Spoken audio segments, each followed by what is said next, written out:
Ja. Ja, så er vi været klar. Bare gerne starte ud med at sige, at det er dejligt at se så mange, selvom vi regner med at være lidt flere. Men det er bedre end ingenting. Og så håber jeg, at I er blevet ind til debatten og holde en god tone. Og så vil jeg gerne takke fra Intakt Danmark, for at I vil være med til at gøre det til en god debat. Ja, rigtig hjertelig velkommen hertil. Og vi har her i debatpanelet Dorte Nielsen og Lina Nyhus og Mohammed, jeg kan ikke huske, at dit efternavn var. Mohammed Ahmed, ja. Vi starter med en times cirka paneldebat heroppe imellem deltagerne her. Så holder vi en lille kort pause, og så kan der være mulighed for spørgsmål fra salen, hvor vi som sagt håber, at I vil byde ind. Vi lægger lige ud med, at I lige kan få lov til at præsentere jer en gang. Hvis vi lige starter med dig, Dorte. Vi starter med Lena. Ja, det er rigtigt. Forkvinden. Faktisk så vil jeg gerne, hvis Mohammed kan få dig til at holde den her. Jeg gør det om 2 sekunder, så vender jeg tilbage til. Fordi sagen er, at Intakt Danmark er jo stiftet her for 2,5, snart 3 år siden, af en gruppe af personer med jødisk og muslimsk og kristen baggrund. Vi har alle mulige forskellige politiske overbevisninger, vi er forskellige aldre, vi er forskellige arbejdspladser, bor forskellige steder i landet, nogle bor i udlandet. Og vores udgangspunkt alle sammen, det er simpelthen børnenes tarv. Hvad er børnene tjent med? Er de tjent med at blive omskåret? Raske børn. Og vores udgangspunkt er jo så selvfølgelig i foreningen, at det er det ikke. Så vi interesserer os for både piger og drenge og interkønnede børn og undgå operationer på deres raske kønsdeling. Og det jeg har tænkt mig i aften, det er bare lige at starte med en ganske kort introduktion til omskæring, som er den, vi faktisk bruger, når vi snakker med politikere, for lige at forklare emnet helt kort. Fordi det er altid godt lige at få på plads, når vi snakker drengeomskæring, hvordan fungerer mandens kønsdel, hvordan fungerer forbuddet, og hvordan foregår omskæring i praksis. Og det skal selvfølgelig understreges, der findes masser af forskellige omskæringsmetoder, der findes forskellige omskæringstyper, men der er nogle overordnede linjer, som er dem, jeg lige vil præsentere. Det var der, jeg ville låne dig, Mohammed, som også. Fordi, nu ved jeg ikke, om I kan høre mig stadigvæk, vi starter faktisk med en tryllekunst, når vi skal snakke med politikerne. Man skal altid sørge for at ramme deres niveau jo. Så det gælder om at gøre det sådan lidt hurtigere og lidt enkelt, ikke? Og grunden til, at vi starter med sådan en fætter her, sådan en 50-kroneseddel, det er fordi, at den ændrer folks forhold til 50-kronesedler for evigt, og til forbud og til omskæring er der også en god chance for, at deres forhold til det bliver ændret. Den voksne mands forbud er på størrelse med sådan en her. Sådan cirka, der er lidt forskel mænd imellem, men sådan gennemsnitligt, der er den voksne mands forbud sådan her. Det er der ikke et øje, der tror på, det kan sagtens se på jer, hverken dem her, der har forbud, eller dem, der ikke har. Men det er fordi, forbuden er en dobbeltladet mekanisme, så når den sidder på penishovedet, så ser den sådan her ud.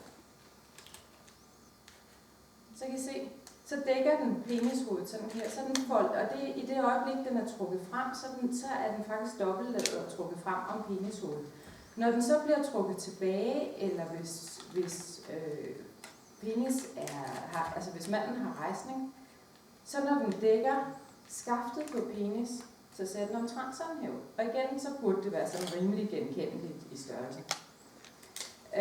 På indersiden af forhuden, når vi er tilbage her, sådan her. På den her inderside, der sidder en slimhinde, som er den samme type slimhinde, som vi har på indersiden af øjnene, eller på indersiden af læberne, eller på kønsdelene, kønsåbningerne, og den slimhinde dækker også penishovedet. Den er med til at skabe glideeffekt under samleje.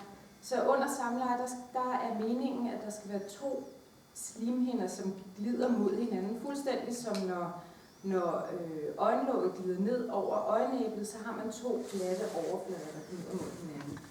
I det øjeblik, man omskærer, så sker der jo det, at så udtørrer penishovedet, og det, der skulle have været slimhinde på penishovedet, det bliver så til det, der hedder keratiniseret hud. som så ikke længere har den samme fugtighed, og dermed ikke har den samme glideeffekt under samleje eller under sex, som det ville have, hvis man stadigvæk havde forhuden. På små børn, der sidder der sidder forhuden stadigvæk sammenvokset med penishovedet. Så hos små børn, der er det ikke modnet endnu. Og der er forskellige forskning, der viser, i hvilken takt forhuden modnes fri fra penishovedet. Og det viser os blandt andet, at i 3-årsalderen, der vil ca. 80% af alle børn stadigvæk have en forhud, som er vokset sammen med penishovedet. Og senere op igennem barndommen, op imod 12-årsalderen, der vil så være ca. 20% børn tilbage, som ikke har en forhud, der er frit bevægelig. Så det vil sige, når man når teenagealderen, så vil de fleste drengebørns forhud være frit bevægelig. For så at foretage omskæringen, så gør man det, at man hos de mindre børn, hvor forhuden ikke er frit bevægelig, der fører man et instrument ind gennem åbningen i penishovedet. Nej, i forhuden. Det er rigtigt. I forhuden, tak. Det er godt, lige rette mig. Ja, det er, hvor urinrørsåbningen sidder. Og så vrister man forhuden fri fra penishovedet, som så på de børn, hvor den ikke har frigjort sig endnu, bliver efterladt udløst. Den sidder fastgjort med den samme type væv, som en negl sidder fast til fingeren med. Så afhængig af, hvilken omskæringsmetode, der bliver brugt, så kan man enten bruge det, der hedder en plastik eller gomko, der findes forskellige typer, men processen er, at der bliver skåret ned igennem siden på penishovedet, eller på forhuden, og så bliver der skåret langs med bunden af forhuden.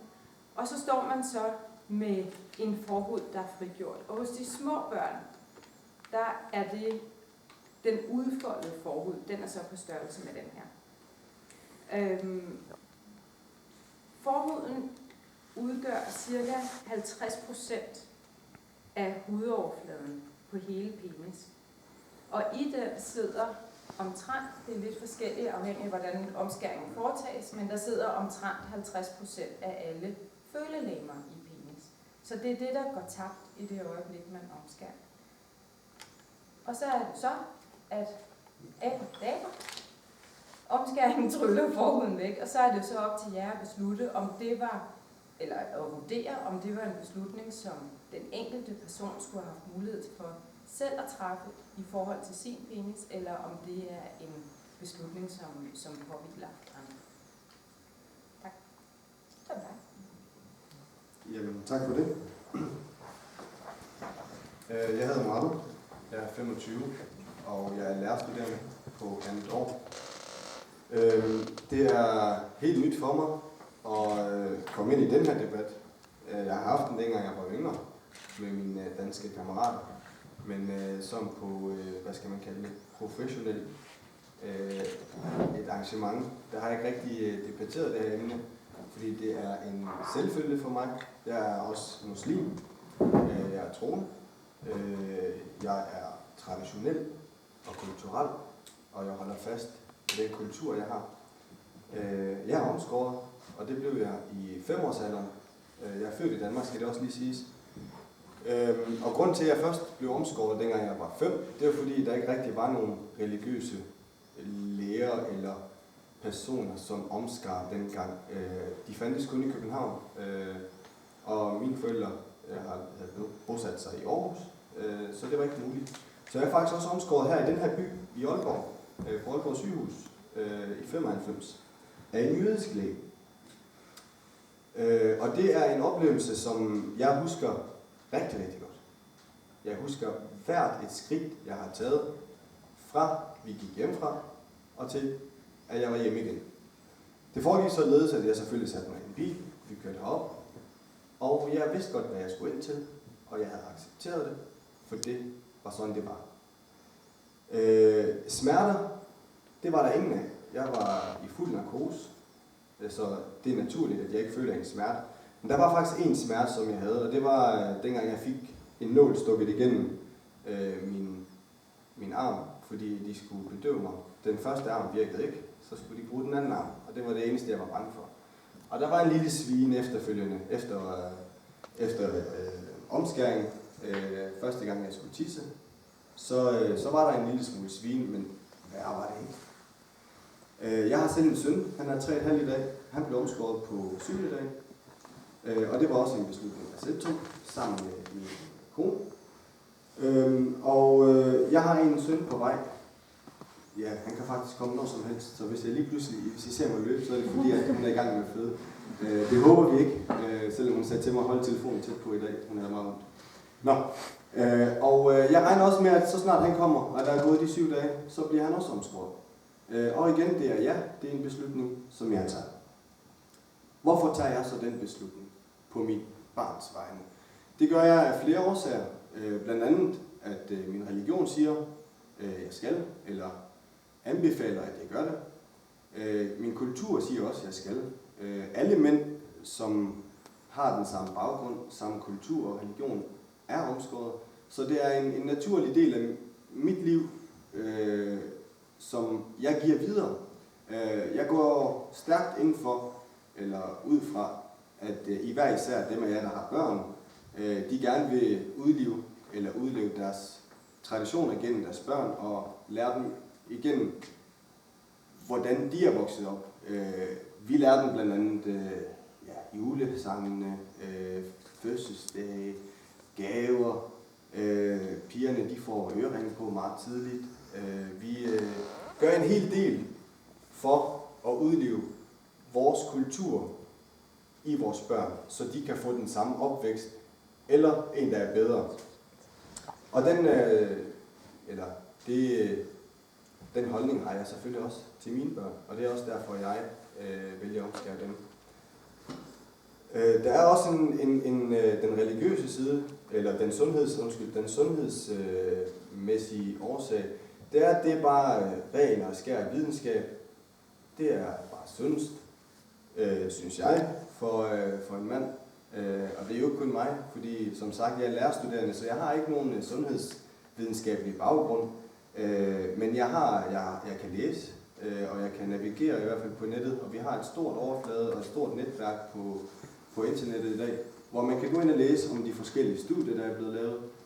Og dem, jeg har stødt på personligt, der har selvfølgelig været nogle risici. Det er et medicinsk indgreb, så der er selvfølgelig nogle risici, men de ligger på en procentdel, der hedder 0,7 til 3%. Og det er det, læger normalt siger, ingen risiko. Og det er til helt almindelige kirurgiske indgreb.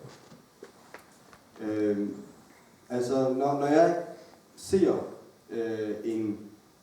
en penis, som er ikke omskåret, så føler jeg da også, at den ser lidt anderledes ud. Jeg vemmes også ved den. Men det er jo bare, det er jo bare den måde, som jeg opdrager på. Jeg er ikke vant til det. Når jeg bader sammen med mine danske venner, så er jeg jo ikke vant til, jeg er ikke den type, der kigger. Jeg bader også med underbukser, fordi det siger min religion også, at jeg skal.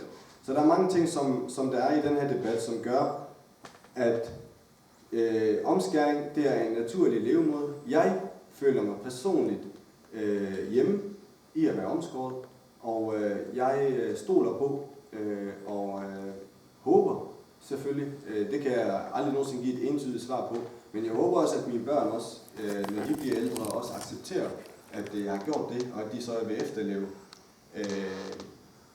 den her tradition. Jeg har bare et kort spørgsmål til de mænd, som er herinde. Hvor mange af jer er omskåret? Bare en håndsoprækning. Er der nogen, som er omskåret? Ja, der var en. Fint. Det er bare lige for at få et indblik af, hvordan.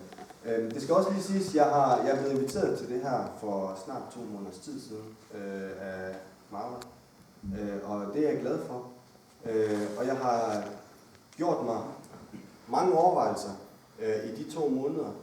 Jeg har blandt andet så sent som i forrige weekend været på gaden i Aarhus, hvor jeg kommer fra.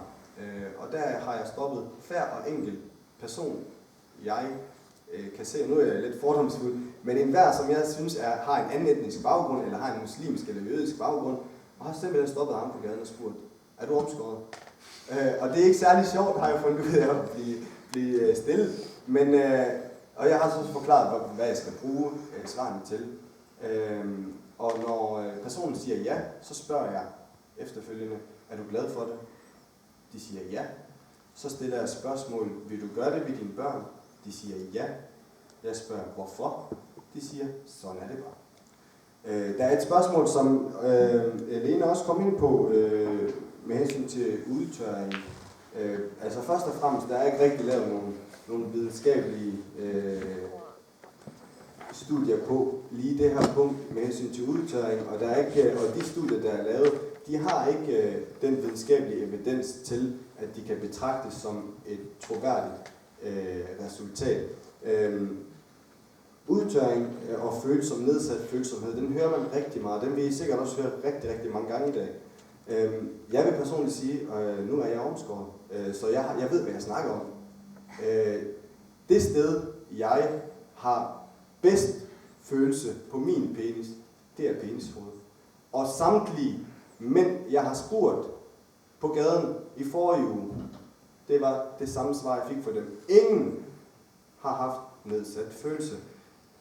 Derfor så bakker det selvfølgelig også op om det videnskabelige evidens for, at det argument, det kan ikke rigtig bruges. Ja, jeg hedder Dorte Nielsen, og min baggrund for at interessere sig for drengeomskæring er både personlig og faglig.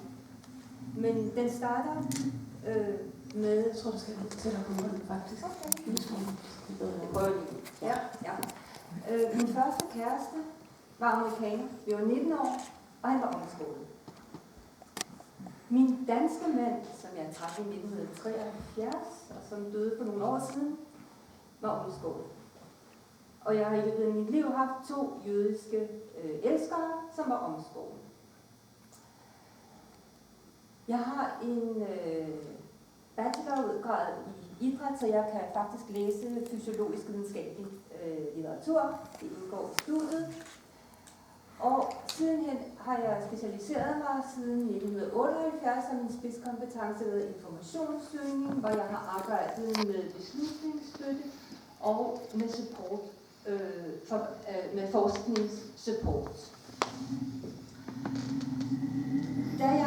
Nu har jeg jo haft en del jødiske elskere, hovedsageligt min afdøde mand, men det overvældende var, at jeg kom til at lave informationssøgning for forskningsprojekter omkring omskæring, gik det op for mig, at alle de problemer, som jeg havde opfattet som personlige nederlag eller som personlige problemer i vores ægteskab, de gik faktisk igen i denne litteratur. Derfor er jeg så også begyndt at undersøge ikke bare den videnskabelige litteratur, men også undersøge, som jeg fortsat søger og læser, men også undersøge den fænomenologiske virkning. Altså, hvordan opleves det at være omskåret? Og det er der temmelig mange vidnesbyrd om. Men, og i mange, mange år har man vidst, det har man vidst i, ja, altså selvfølgelig har man i de arabiske lande vidst det rigtig længe. De jødiske lande har man vidst, jødiske stammer har man vidst det rigtig længe. Men europæerne har først rigtig fået det at vide i forbindelse med opdagelsesrejserne. Nemlig, at arabiske mænd er kendt for at kunne meget længere i sengen. De er simpelthen, hvis man spørger dem, så siger de også, jeg er omskåret, jeg er hårdt og længe. Okay, tænker jeg. Måske er hårdt og længe ikke det, jeg drømmer mest om, men okay, det er selvforståelsen. Så det er sådan set min indgang til det her. Så begyndte jeg at undersøge på Facebook. Nej, jeg vil så lige sige, at den viden omkring det har været kendt. Men resten af den viden, som indbefatter den mere fysiologiske forståelse af, hvad der sker, er eksploderet med opfindelsen af World Wide Web. Og det er det, fordi det jo typisk er et tabuiseret område. I gamle dage gik folk altså ikke og diskuterede deres seksualitet indbyrdes. Og hvordan har du det? Hvor meget kan du mærke? Ja. Det var tabuområder. Men i USA USA er et land, hvor omskæring er blevet indført som middel mod masturbation.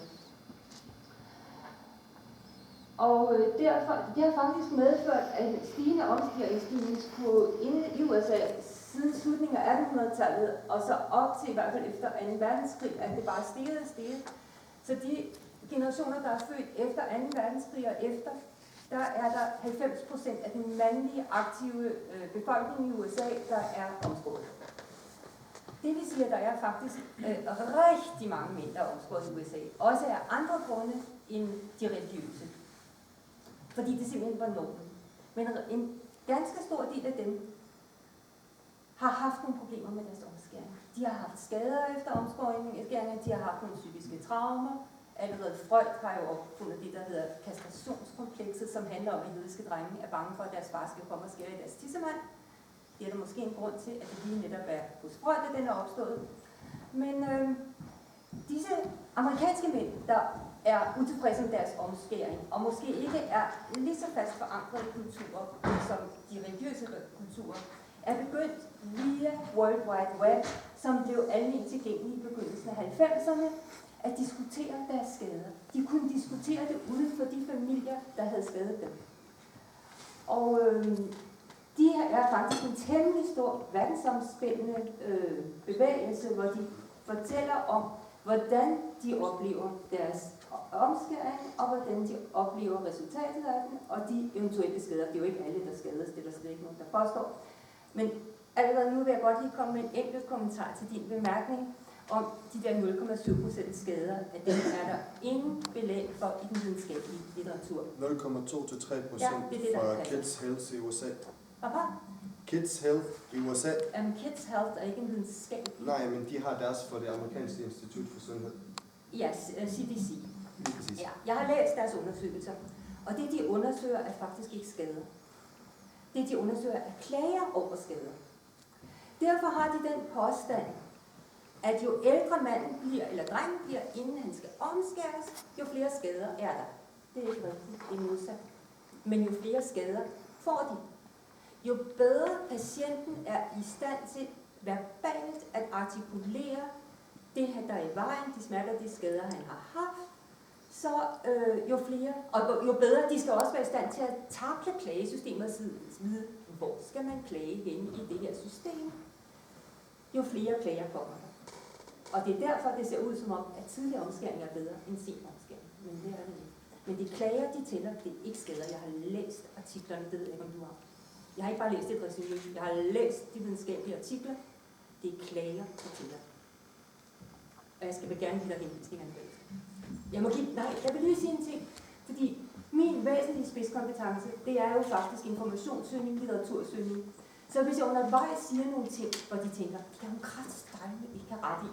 Vel, altså, det her, det må du uddybe for os. Så må I meget, meget, meget gerne give mig en seddel med jeres e-mailadresse og det spørgsmål, som I gerne vil have uddybet. I princippet kan det være, at I har misforstået, hvad jeg har sagt. Jeg har udtalt mig, eller udtrykt mig rigtig uforståeligt. Det sker jo. Det er også nogle gange nogle komplicerede sager. Men så vil jeg meget gerne sende den dokumentation, eller berigtige til at sige, at det var forkert, det var ikke det, jeg mente, eller whatever, ikke også? Men I er meget, meget velkommen til at kontakte mig og spørge om, hvad jeg har af dokumentation. Og det er sådan set hovedsageligt det, jeg kan bidrage med i det her selskab, det er dokumentation af den videnskabelige litteratur og af de fænomenologiske samtaler, der finder sted blandt mænd, der lider under det her. Altså ikke dem, som ikke lider under det, men der lider under det. Er det rigtigt?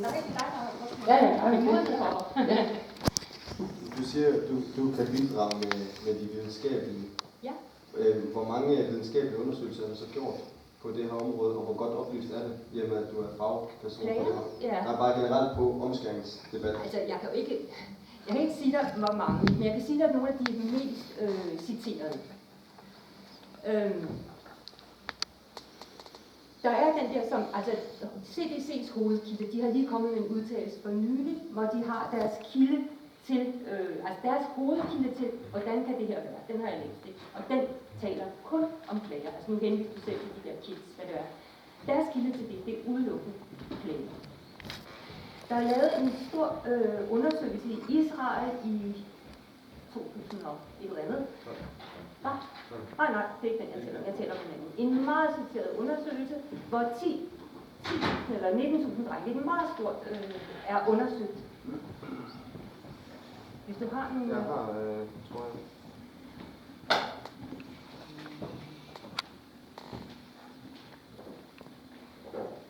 Står der i min år. Kan du lige sige, hvem har skrevet den? Jeg har referencen på Henry Goldstein, som er jødisk. Ja, men nu taler jeg ikke om sekundær litteratur, men jeg taler om den primære litteratur, de artikler. Ja. Men grunden til, at den undersøgelse, hvis det er den samme, vi taler om, vi ved jo ikke lige, hvem forfatteren er, så derfor så er det svært at sige, om det er den samme. Men lad os sige, at det er den samme. Den handler om et meget, meget stort antal børn, og undersøgelsen strækker sig over 1 år.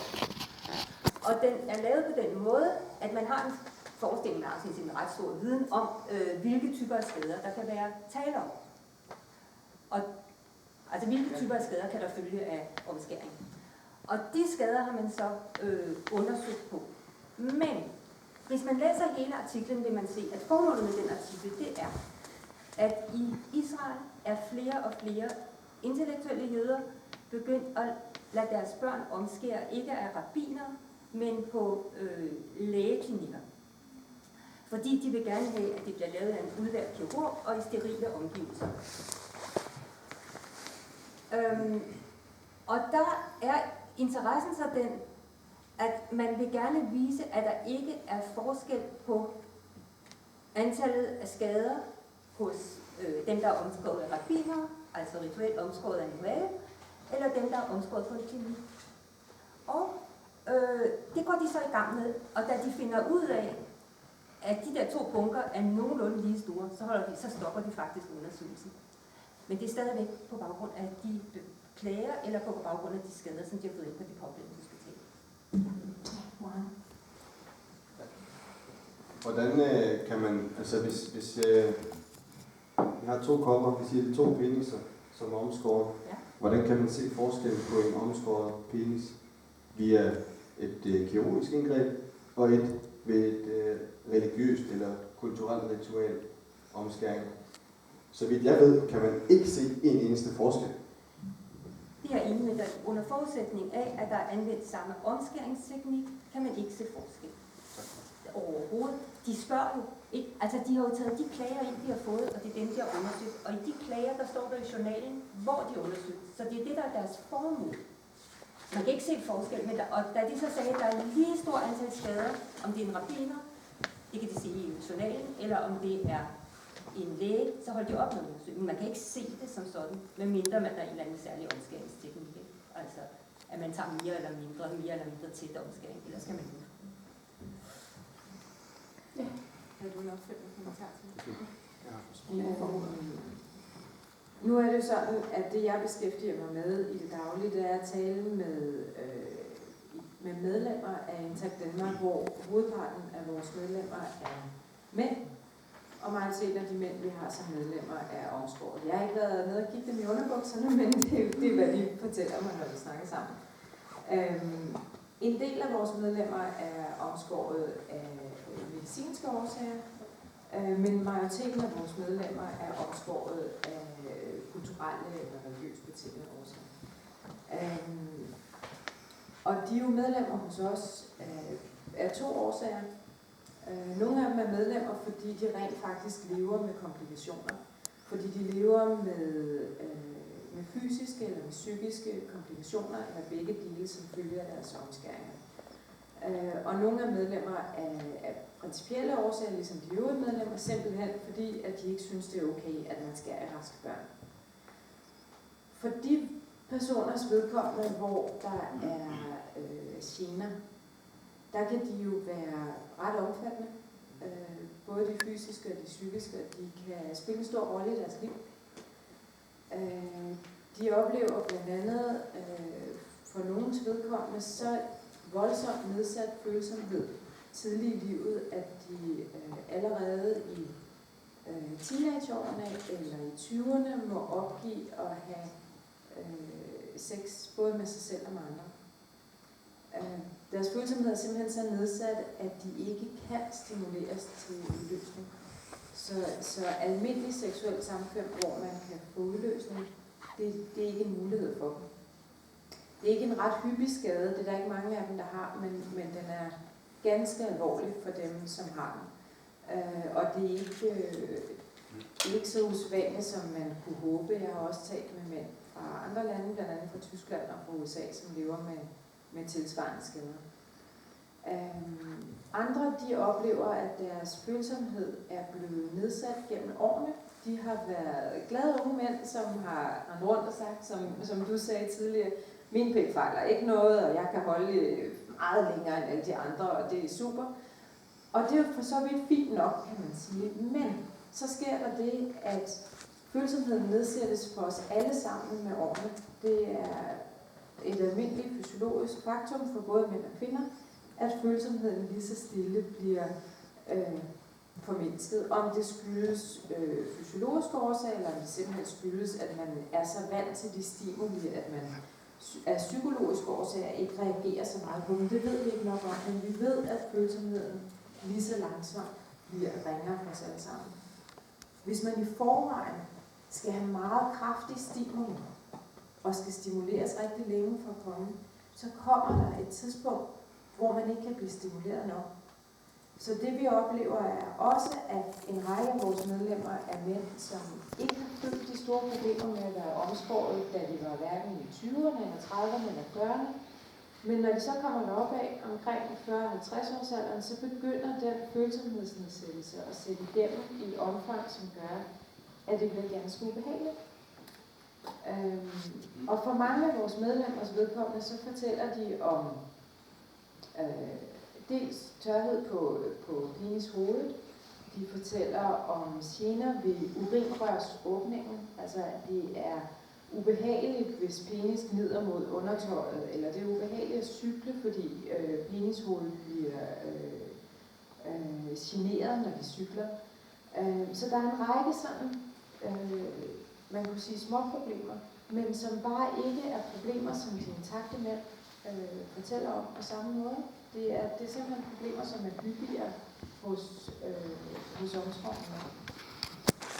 Og så oplever de og fortæller, at der kan også være vanskeligheder i forbindelse med sex med deres partner, fordi denne her udtørring betyder, at det kan være mere ubehageligt at have sex.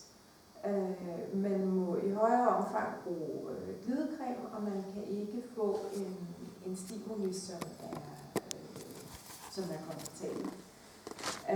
Og det er jo også nogle fortællinger, som vi kan se gendannet i nogle af de studier, som er lavet rundt omkring i verden, omkring netop følsomhed. Og der kan jeg ikke lade være med at så tænke på, Mohammed, hvor mange mænd skal være kede af at være omskåret, uden selv at have tilvalgt det. For det er for mange. Altså er det 1, eller skal det være 10%, eller hvor skal vi hen, før det er så mange, at du tænker, så skal vi måske tage det op til overvejelse? Er det okay? Tak. Det var sammen, vi skulle have overlæst. Okay, så passer det. Jeg vil lige at svare på det spørgsmål, men jeg vender lige tilbage til det i hvert fald. Jeg vil lige starte med at komme med en kort bemærkning med hensyn til stimulation. Og du taler om, at jo ældre man bliver, jo mindre følsom og jo nedsat sexlyst osv. Så vidt jeg er bekendt, så er det en normal ting i bare generelt alle mennesker. Jeg tror, om man er omskåret eller om man ikke er omskåret, jo ældre man bliver, jo mindre har man lyst til sex. Og det er ikke noget... Jo. Det er altså, jo ældre du bliver, jo større har du brug for, eller jo mere har du brug for, at du for eksempel bruger Viagra. Det er jo derfor, at det er for det meste af ældre mænd, som bruger det. En anden ting, så kan jeg virkelig ikke forstå, når jeg som omskåret får at vide, at man ikke kan føle eller føler gener. Hvad er det så? Det kan jeg ikke rigtig forstå. Når du siger, at man ikke kan føle sin penis eller penishoved, når man for eksempel cykler, eller man får ondt osv. Altså, det kan jeg overhovedet ikke genkende til. Jeg er 25, jeg har været omskåret i 20 år. Jeg kan ikke genkende til noget af det, du siger. En anden ting med hensyn til sex, og så vidt jeg er bekendt, og nu må de mænd, som er ikke omskåren, så må de rette mig. Så vidt jeg er bekendt, så gør mænd det, at når de har sex, så trækker de deres forhud tilbage. Der må der være en grund til, at de trækker deres forhud tilbage. Eller hvad? Trækker I jeres forhud tilbage, eller gør I ikke? Jamen, for mig, og lad mig sige det ærligt, for mig er det her virkelig et form for tabu, men jeg plejer aldrig nogensinde at snakke om min penis. Men altså lige nu så sidder vi i et forum, hvor det er, at lad os bare droppe hæmningerne. Ja. Altså, det sker helt automatisk ved indføring. Ja, præcis. Men så er det en del af glideeffekten, simpelthen. Så bliver den jo skubbet frem igen, i det man trækker sig ud. Gør den det altid? Forhuden. Altid? Nej, men det er brændsskab. Gør den det altid? Den kører simpelthen med sig. Den kører bare op og ned hele tiden? Fedt. Tak for det. Jamen det er bare, det er spørgsmålet. Og så nævner du også jeres medlemmer og majoriteten af mænd, som er omskåren osv. Jeg kan ikke rigtig se dem i dag. Jeg kan ikke rigtig se dem i panelet. Det undrer mig også lidt, at når de her mænd har så mange problemer, både psykisk og fysisk, at de så ikke er her i dag og tager den kamp. Jeg er fuldt forståelig overfor, at det her det er en seriøs debat, og det er også en seriøs problemstilling, som I også stiller for Intakt Danmark. Og det er også derfor, jeg har valgt at sige ja til den. Men graden af seriøsitet, føler jeg, og det er bare en personlig holdning, føler jeg bare, hvis de er en lille smule, hvis det er en mand, og jeg har ikke noget imod, at det er en kvinde, der sidder overhovedet, men at hvis det er en mand, som er omskåren, som sidder og modargumenterer mig og siger til mig, eller retter mig og siger, Mohammed, du tager fejl her, jeg er selv omskåret, jeg ved, hvad jeg snakker om. Altså, troværdigheden vil automatisk stige her. En anden ting, det er altså, når I er ude og holde oplæg og så videre, nu vender jeg bare en lille smule tilbage til der, hvor I sagde med, at kom med en mail, så skal vi nok. Jeg har set rigtig mange af jeres debatter på YouTube. Jeg har snakket med rigtig mange af de mennesker, som I har debatteret med. De har aldrig nogensinde fået en eneste artikel, eller en eneste henvisning. Kom til mig. Og igen, så kan jeg ikke forstå, når det er, at man kommer til en debat, man har forberedt sig, eller har ikke forberedt sig, fordi det er en selvfølgelig for en, at man så bare kommer med en masse påstande, med en masse tal, eller med en masse videnskabelige undersøgelser, som man ikke i bund og grund kan bevise. Når publikum så siger, jamen, hvor er beviset henne? Så siger jeg, vi sender den. De har aldrig modtaget, jeg har snakket med 5, som har været i debatter med jer. De har aldrig nogensinde modtaget en eneste artikel fra jer. En eneste henvisning. Aldrig har de nogensinde modtaget. Så igen, så vil jeg gerne have, når I refererer til en bestemt undersøgelse, eller hvis I refererer til en bestemt sygdom, eller gene, eller komplikation, så vil jeg meget gerne have, at I kommer med referencen foran folk, fordi det er jo folk, der skal tage stilling til, om det her det er et spørgsmål, som de i bund og grund gider at tage stilling til eller ej. Det synes jeg er lidt mærkeligt. For at komme tilbage til dit spørgsmål, som var... Hvor mange der skal have oplevet gener ved omskæring, før at vi... En skal have det, før vi kan tage den her debat. Men han er her ikke i dag. Ja, det er det. Så bliver jeg lige nødt til at sige, at jeg er ikke medlem af Intakt Danmark, og jeg har ikke været med i nogen af de her debatter før. Men hele mit professionelle liv har gået med at levere referencer til mennesker, der skriver studieopgaver, specialer, PhD'er. Jeg har også arbejdet på Nordisk Institut for Asienstudier, der laver forskningsprojekter i andre verdenslande. Jeg leverer. Jeg lover det. Yes, come on. Og selvfølgelig til dig. Altså, det er jo så vigtigt, ikke? Fordi jeg vil ikke sidde og fylde dig med alt det, så altså, du må bare komme efter mig. Jeg har fundet dig på Facebook, og du skal gå. Fordi ingen skal tro på en bare, altså de skal jo ikke, der er ingen diskussion er interessant, ved at man bare sidder og kaster referencer i nakken på hinanden. Denne her, kan du trumfe den? Ja. Hvis ikke vi har læst den, og ikke vi har forstået, og ikke vi kan henvise til den, så er det intet værd. Og bare så det. Jeg lover. Inden at vi giver ordet til dig, Mohammed, så vil jeg gerne lige komme med et spørgsmål, som jeg ikke synes, vi er nået til endnu. Og det er, at vi snakker om en aldersgrænse for omskæring. I stedet har vi faktisk primært snakket om omskæring. Så jeg vil gerne ind på, og jeg kunne rigtig godt tænke mig at høre det fra jer hver især, fra dig, Mohammed, hvorfor at du gerne vil have, at det er noget, der træffes, mens, altså at det er noget, som forældrene træffer af valg, og jeg vil gerne høre fra jer, hvorfor det skal være barnets eget Må valg. jeg lige starte med at svare på de spørgsmål? Jo, det får vi. også, så kan vi komme tilbage til den her aldersgrænse. Grunden til, at der ikke er nogen omskårne mænd her i dag, det er blandt andet fordi, at jeg tillod mig at bede et par om dem om at tage ud og kigge på min bil, fordi den havde det ikke så godt, da vi kørte over. Så nogle af dem står på et værksted lige nu og rode med min bil. Det er blandt andet Marvas far, som vi har forladt lokalet. En anden årsag, som er langt vigtigere, det er, at rigtig mange af vores medlemmer har svært ved at stå frem. Det er ubehageligt for dem. Mange af dem oplever, at de modtager rigtig ubehagelig feedback fra deres netværk. En del er stået frem i kronikker, i forskellige tv-programmer, men det er svært for dem igen og igen at stå frem, for eksempel ved foredrag. Og det er en af grundene til, at jeg er her i dag, fordi at det er kostbart konstant at skulle stille sig op og blive identificeret med, hvad der foregår i ens underbukser. Og for mig er det lidt lettere, fordi at jeg har det som andenhåndserklæringer fra vores medlemmer. Så de har valgt mig til at tale på deres vegne, og det er en tillid, som jeg er glad for. Så mistede vi tråden i øjeblik. Jo, så spurgte du. Du sagde, at du havde set mange af vores debatter på YouTube, og at der manglede noget dokumentation.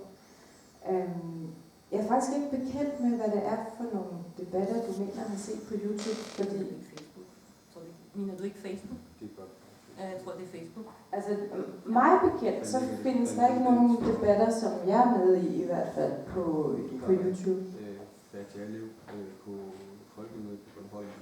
Okay. Det var en komedie. Ja, det var ret det var specielt. Ja, det var meget specielt. Det kan være, man lige skulle sige, at det, der foregik på Bornholm, det var, at på grund af valgkampen, så fik vi pludselig afbud fra 3 ud af 4 paneldeltagere. Fordi det var folketingskandidater, som pludselig skulle noget andet. Og Fatih havde glemt at fortælle, at han havde planlagt et fly, så han kom en halv time for sent. Så derfor så kom han meget stresset ind i en debat, hvor vi havde været nødt til at starte med at underholde vores publikum med et eller andet i den halve time, der gik ind, han kom. Men det lykkedes Fatih at tale sig meget varmt. Så han blev engageret, vil jeg sige, i den time, han så var til stede. Og der er 2 her i salen i dag, som også var til stede på folkemødet, som kan fortælle mere om det, hvis der bliver nikket lidt her. Men essensen er jo, at fortællingerne ligger også derude. Altså der ligger jo fortællinger fra Leo Milborn, fra Michael Achthoff, fra Svend Ravn, alt sammen med jødisk baggrund. Der ligger en helt ny erklæring fra Jeremy Wilson, som er et af vores nye yngre medlemmer. Der ligger fortællinger også med en række af vores muslimske medlemmer om, hvorfor omskæring for dem er noget, som de gerne vil have lejlighed til selv at tage beslutninger om. Og spørgsmålet er, hvor mange af dem, der skal være, før at det bliver taget alvorligt. Hvor mange omskårne mænd skal der være derude, før at deres klager bliver taget alvorligt. Altså, når de siger, jeg ønskede mig ikke at blive omskåret, jeg var rask, jeg ville gerne have haft den fulde funktion af min naturlige penis. Og en anden ting, som jeg så gerne lige vil vende tilbage til, det var, at du snakkede omkring den nedsatte følsomhed. Jeg kan godt forstå, at du fortæller om, at penishovedet er den mest følsomme del på penis. Fordi den naturlige penis, der ved man, at forhuden og frenulum, som er den lille trekant, der sidder nede under penishovedet, det er de 2 mest følsomme elementer på penis. Og derefter, der kommer penishovedet, og så kommer penisskaftet. Og det vil sige, hvis man fjerner forhuden, og man fjerner en del af den funktion, der fører til den her frenulum, som sidder under penishovedet, så vil den næst mest følsomme del, der er tilbage, det vil være penishovedet. Så det er helt naturligt, det er der, du har mest følsomhed.